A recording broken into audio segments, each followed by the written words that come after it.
national. J'ai fréquenté l'ambassade il y a quelques années. Je suis revenu il y a quelques mois. Je vois comment ça évolue.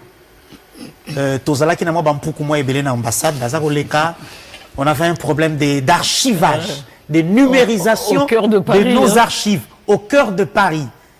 Papiers traînés dans le couloir, on ne vit plus ça à l'ambassade.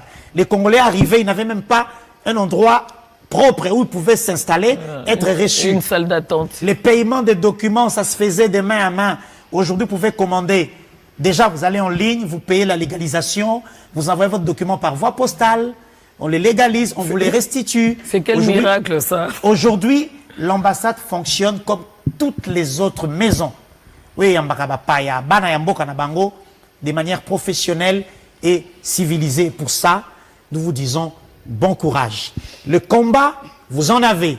J'en sais quelque chose. Nous recevons des appels, des messages pour vous vilipender, mais nous pouvons vous rassurer qu'après vérification, nous nous rendons compte que c'est essentiellement des gens qui ne veulent pas le changement. Alors que tous, nous acceptons le changement de la France, mais nous ne voulons pas que le Congo change et que nous puissions nous adapter à une modernisation des gestions. Et pour ça, monsieur l'ambassadeur, bon courage. Je voudrais, vous me permettez, à la suite de vos propos, dire que tout cet honneur, je le dois, nous le devons tous ensemble au président de la République, son Excellence Félix Antoine Tshisekedi. Parce que quand je lui ai fait part de l'état de lieu de cette ambassade, il m'a demandé qu'est-ce que nous pouvons faire. J'ai dit, nous sommes en guerre. Le pays n'a pas encore suffisamment de moyens pour commencer des gros travaux de réhabilitation, mais faisons quelque chose parce que je souhaiterais que pour une première fois, puisque je me suis renseigné, que la fête du 30 juin, la célébration du 30 juin 2024 se passe comme ça se fait chez nous, que les gens aussi viennent nous visiter. Vous savez, notre métier des diplomates, c'est un métier d'essence aristocratique, l'apparat. Et vous vous en souviendrez que ne pouvaient être diplomates au début de ces métiers, comme les Talleyrand et les autres, que des princes. Vous n'étiez pas prince, vous ne pouvez pas prendre le bâton de pèlerin.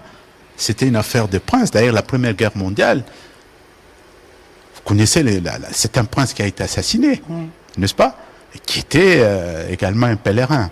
Donc, c'est le chef de l'État qui nous a donné l'écoute et qui nous a encouragés.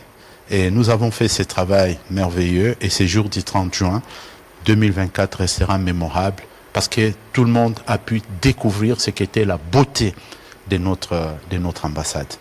Comparativement aux autres ambassades, que parfois nous sommes un peu complexés quand on y allait. Aujourd'hui, les complexes a changé de camp.